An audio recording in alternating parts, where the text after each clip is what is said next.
Shalom, selamat pagi Bapak Ibu serta saudara yang dikasihi oleh Tuhan. Kiranya berkat, damai sejahtera dan sukacita dari Tuhan Yesus Kristus senantiasa menyertai kita sekalian.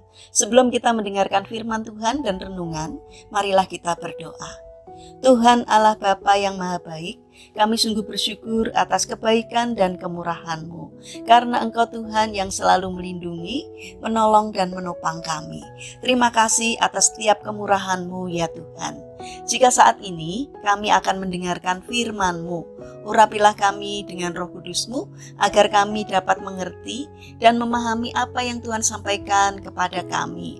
Bimbinglah kami agar karakter kami semakin hari semakin bertumbuh menjadi lebih baik sehingga semakin berkenan di hati Tuhan. Terima kasih Tuhan, di dalam nama Tuhan Yesus Kristus kami berdoa. Amin. Bapak Ibu serta saudara yang terkasih, bacaan firman Tuhan saat ini diambil dari TB2 surat 1 Korintus pasal 13 ayat 7. Demikianlah sabda Tuhan. Ia menahan segala sesuatu, percaya segala sesuatu, mengharapkan segala sesuatu, sabar menanggung segala sesuatu. Tema renungan saat ini adalah terimalah kekurangan orang lain.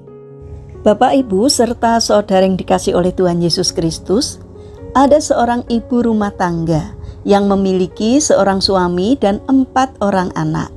Wanita ini adalah istri sekaligus ibu yang sangat tanggap dan cekatan.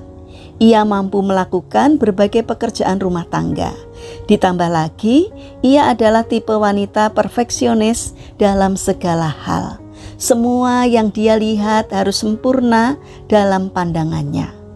Salah satunya dalam hal kebersihan dan kerapian. Misalnya, tidak boleh ada sedikit pun kotoran atau noda di perabotan rumahnya dan tidak boleh menaruh barang di sembarang tempat selain di tempat yang telah disediakan. Suatu saat, karpet di ruang keluarga mereka terkena kotoran lumpur karena ulah salah satu anaknya yang baru pulang bermain bola. Ketika sang ibu melihat kotoran tersebut, ia menjadi marah besar. Bahkan kemarahannya berlangsung sampai berhari-hari lamanya.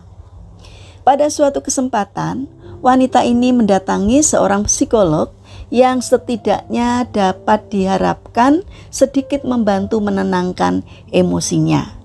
Singkat cerita, psikolog itu mendengarkan cerita wanita ini dengan seksama.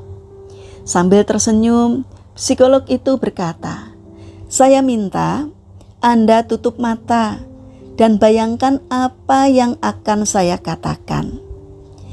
Wanita itu kemudian menutup kedua matanya. Ia mendengarkan setiap instruksi dari sang psikolog. Kata psikolog itu, "Bayangkan rumah Anda yang rapi dan karpet yang bersih, tak ternoda sedikit pun, tanpa jejak sepatu. Dengan kata lain, tidak ada seorang pun di sisi Anda. Tak ada suami, tak ada anak-anak, tak terdengar gurau canda dan tawa ceria mereka. Bagaimana perasaan Anda?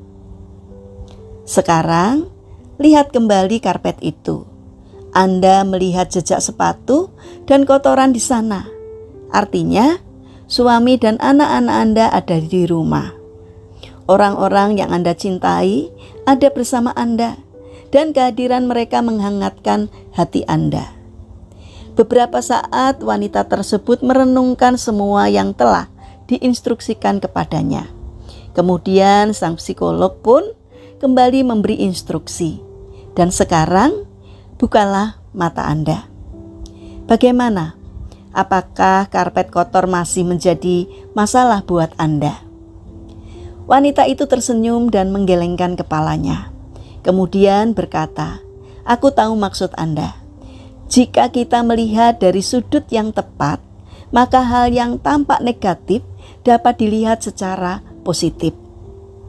Bapak, Ibu, serta saudara yang terkasih, sebuah kesalahan sederhana dapat mengakibatkan keharmonisan kita dengan orang-orang di sekitar kita menjadi pudar.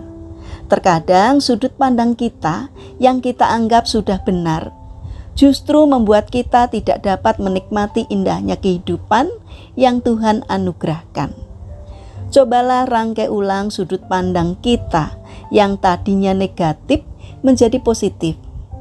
Kasih mesra di dalam keluarga tidak hanya dapat dirasakan melalui suatu hal yang sempurna, namun dalam ketidaksempurnaan pada setiap anggota keluarga pun dapat kita temukan.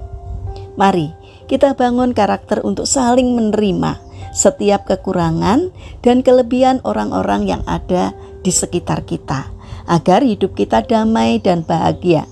Itulah cinta, menerima kekurangan yang lain. Mari kita berdoa. Tuhan Yesus yang Maha Baik, terima kasih atas keluarga yang telah Engkau berikan kepada kami. Berikan kami cinta yang tulus di tengah keluarga kami, sehingga setiap kekurangan yang ada, kami dapat menerimanya dengan senang hati. Bapa yang penuh kasih, kami juga mendoakan bagi mereka yang mengalami permasalahan dan kesulitan hidup. Kiranya Tuhan hadir untuk menolong mereka.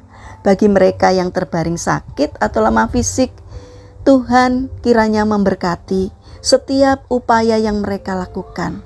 Kiranya Tuhan berkenan untuk menyembuhkannya. Bapa yang Maha Baik, kami ingin menyerahkan setiap rencana dan aktivitas kami hari ini kepadamu. Berikanlah ketekunan dan juga semangat kepada kami dalam menjalankan aktivitas dan karya kami hari ini. Kami memohon Tuhan memberi hikmat, menolong dan memberkati kami. Terima kasih Bapa, kami serahkan seluruh doa dan permohonan kami hanya di dalam nama Tuhan Yesus Kristus, Allah yang kuasa. Kami berdoa dan bersyukur. Amin. Puji Tuhan, Bapak Ibu serta saudara yang terkasih, kiranya firman Tuhan dan renungan hari ini dapat menjadi berkat bagi kita semua. Haleluya.